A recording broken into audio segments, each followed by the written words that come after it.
Hello Dave. Hello Jeng. Nandito kami sa sa Muskoka, Ontario.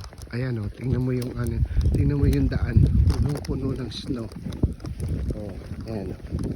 Nagagaling lang namin sa Wednesday prayer session. So ayan yung mga kotse namin oh. Ayan. Oh. Yan. Oh, nakikita mo ba? Oh, yan. Papunta na kami dun sa aming cottage, dun sa aming hotel. Okay? Oh, yan. Nakita mo na, punong-puno, dami snow rito. Yan.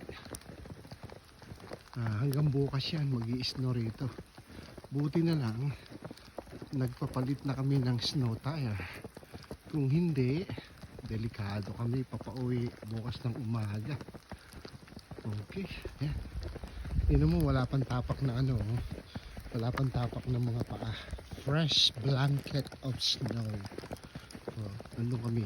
Doon.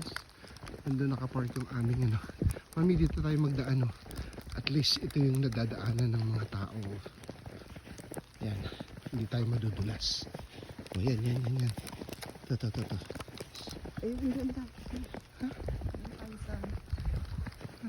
Yan, dito. Yan, nadaanan na. Yan. Sobrang lamig. Napuprosin na yung paa ko.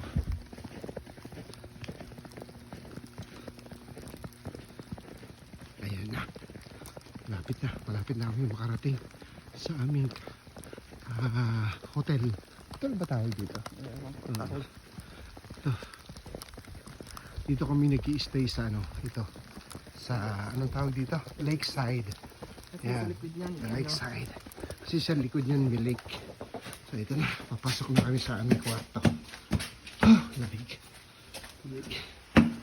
Oh, yan na. Okay. Yung kotse, pa na. Yung aming kotse ay natatabunan na ng snow. Siguro.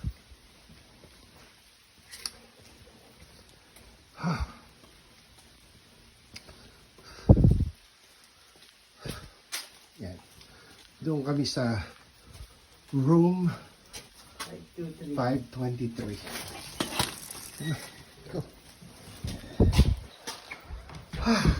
At least dito mainit-init na. Okay, bye!